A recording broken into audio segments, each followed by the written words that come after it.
Salut tout le monde les amis, c'est Bamio. Aujourd'hui on se retrouve pour une nouvelle vidéo et une nouvelle série donc, que je vais commencer. Donc ça va être un peu des tutoriels photographie, mais avant de commencer je tiens quand même à préciser que je débute en photo. Ça fait 2 mois que j'ai mon appareil photo, mais je tenais quand même à vous faire découvrir ce que je sais faire avec, et au fur et à mesure on évoluera, j'aurai des nouveaux objectifs, etc. Voilà, donc ça c'est dit, c'est le début de la série, c'est mes débuts d'aventure en photographie. Et je tenais quand même à vous le préciser. Donc aujourd'hui on se retrouve pour un tuto photographie sur comment faire des filets d'étoiles. Des filets d'étoiles, je vous montre quelques exemples, c'est voilà, un timelapse du ciel de nuit. Donc c'est plutôt sympa, c'est vraiment facile à faire en fait. Il faut juste un petit peu de matériel, donc il vous faut un bridge, ou du moins un appareil photo qui peut avoir une télécommande en fait, pour déclencher des photos à distance, parce qu'il va pas falloir que ça tremble. Il vous faut un trépied et puis un appareil photo tout simplement qui peut montrer assez haut, enfin qui peut faire des photos d'étoiles. Voilà, si vous n'arrivez pas à faire des photos d'étoiles avec votre appareil photo, dites-vous que ça va être mort. Généralement, il faut trifouiller dans les réglages, même si vous avez un bridge, ça peut marcher. Parce qu'à l'époque, j'étais avec un bridge et j'arrivais à photographier les étoiles, donc ça aurait pu marcher. Mais voilà, il vous faut ou alors un retardataire, mais ça va être assez compliqué. Voilà, faut mettre un timer sur avant que ça prenne la photo.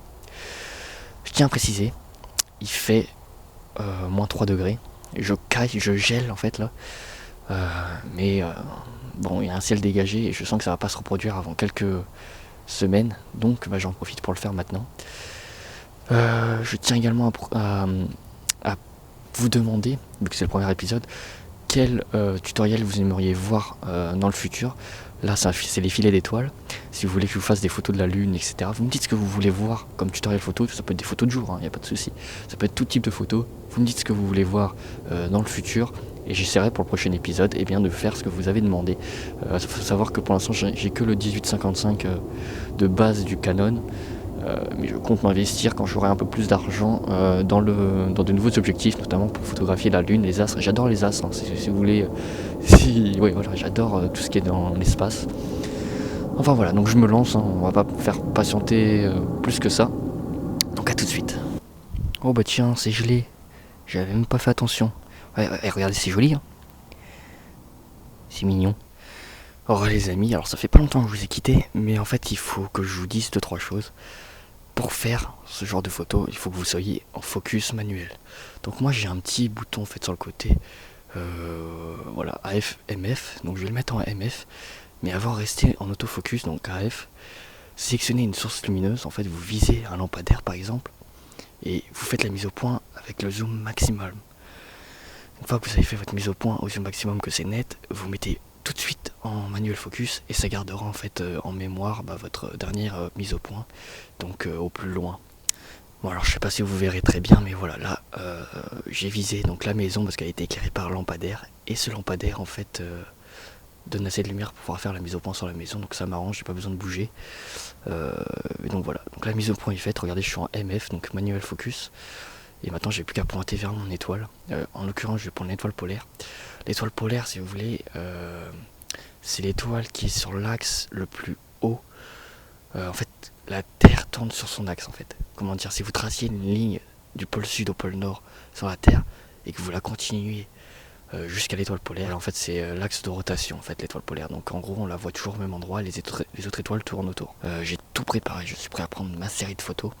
Donc je vais vous expliquer le principe. Donc il vous faut votre télécommande que vous avez raccordée tout simplement à votre appareil photo. Vous êtes en manuel focus, vous allez pointer vers votre étoile, et ensuite ce qui vous intéresse, après avoir fait tous les réglages, donc je vous montre quand même les miens, pas besoin de la lumière, tac. Donc je suis à 6 secondes de prise, c'est-à-dire que la photo, le capteur va rester ouvert pendant 6 secondes.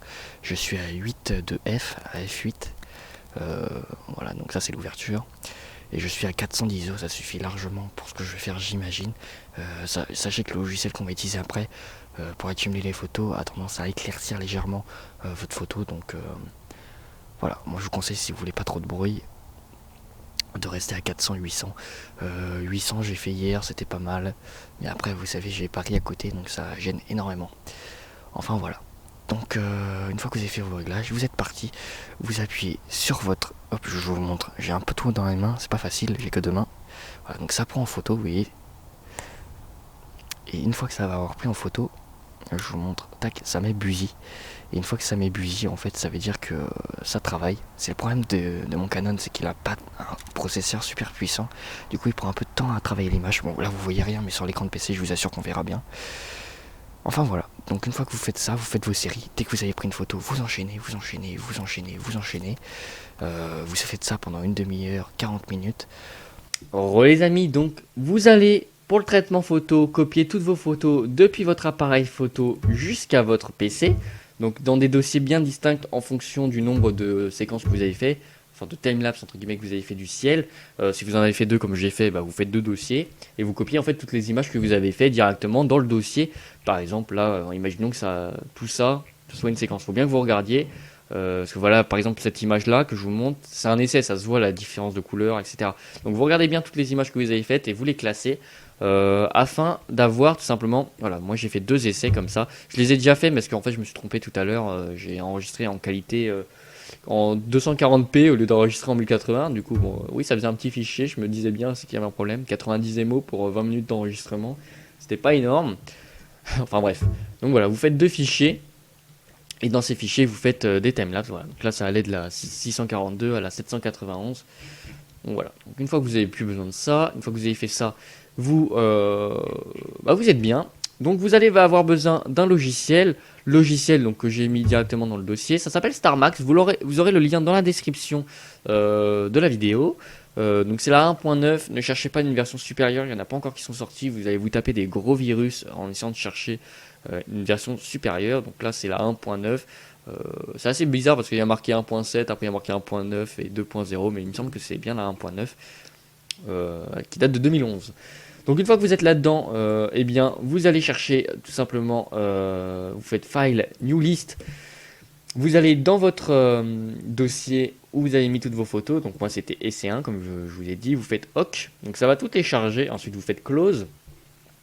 Une fois que vous avez toutes vos images qui ont été triées en fait finalement, ici vous faites Processing, Add, Max and Save Step. Vous l'enregistrez dans le même dossier, en l'occurrence c'était EC1 moi.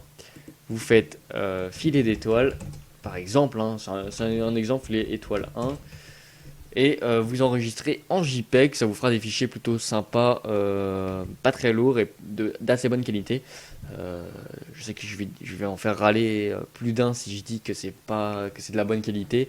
Donc on va dire d'assez bonne qualité en JPEG avec un poids de fichier plutôt modeste. Donc une fois que vous faites ça, vous faites enregistrer, ça va traiter, vous allez voir les images en bas à gauche du logiciel qui vont se traiter, ça peut prendre du temps en fonction de la puissance de votre PC. Et ensuite, une fois que vous aurez ça, vous prendrez la dernière qui a été traitée et vous aurez votre filet d'étoiles. Donc je vous montre ce que ça donne pour les deux images. Donc voilà, donc ça c'est la deuxième, pardon. Donc ça c'était la première quand j'ai pris l'étoile polaire. Donc on voit, voilà, ça bouge pas, ça tourne autour en fait, la planète tourne. Donc j'ai pris pendant 40 minutes et voilà ce que ça donne quand on prend pendant 40 minutes. Voilà, on a une petite rotation. Donc c'est vrai que ça serait mieux si on reste 3-4 heures. Si on reste 2-3-4 heures, c'est des marches, ça dépend de l'endroit où vous visez. Vous avez des choses comme ça. Mais vous voyez, pour le même temps, je vais vous montrer la deuxième. Pour le même temps, 40 minutes aussi, on a l'impression que qu'on est resté beaucoup plus longtemps, alors que pas du tout, on est resté même un petit peu moins longtemps parce que j'ai été un petit peu gêné par la batterie qui clignotait de partout. J'ai plus de batterie, il fait froid, vas-y rentre. Donc du coup, ça m'a un peu, bah voilà, ça m'a un peu, on a l'impression que voilà que je suis resté plus longtemps, mais voilà, ça dépend de l'endroit où vous êtes. Plus vous êtes loin de l'étoile polaire, plus les traits vont aller super vite, enfin plus les étoiles vont tourner super vite. C'est pas vraiment les étoiles qui tournent, on est d'accord, mais depuis notre point de vue, on dirait que c'est les étoiles qui tournent. Enfin voilà, donc voilà pour les résultats. Après il faut essayer, vous n'allez pas faire des putains de clichés dès la première fois. C'est le cinquième je crois cliché comme ça que je fais, ou le quatrième. Donc ouais non c'est le cinquième que je fais, donc vous voyez que pour un cinquième essai, je suis plutôt content de moi. Je sais que je vais devoir m'améliorer encore. Éloignez-vous de toute source lumineuse, parce que comme vous le pouvez le voir, c'est assez jaunâtre, parce que je suis assez proche des villes. Je suis dans une ville même, donc c'est assez jaunâtre le ciel. Il faut vraiment qu'il n'y ait pas de nuages, mais pas de nuages du tout. Si vous avez le moindre ciel voilé, ou petit nuage qui passe, ou avion qui passe, L'avion encore, ça peut être traité par un logiciel comme Lightroom ou Photoshop, n'importe. Ça peut être traité, ça peut être enlevé, mais des nuages, c'est pas facile à enlever et pas facile à traiter. Donc, honnêtement, faites ça uniquement quand vous avez un ciel dégagé, vous ne serez pas déçu. Normalement, même si vous voyez pas forcément les étoiles sur votre appareil photo, moi je les voyais très peu les étoiles sur mon appareil photo. Regardez ce que ça rend plutôt sympa. Voilà. Eh bien les amis, la vidéo touche à sa fin. J'espère que vous aurez apprécié. N'hésitez pas à mettre un commentaire pour me dire ce que vous voulez dans le prochain épisode. N'hésitez pas également à partager sur les réseaux sociaux. J'imagine que vous avez des amis qui sont amateurs en photographie et que vous avez envie de les aider. Un petit partage sur les réseaux sociaux pour qu'ils le voient, ça peut vraiment leur faire plaisir. Donc n'hésitez pas. Et puis on se retrouve bientôt pour une nouvelle vidéo. Ciao.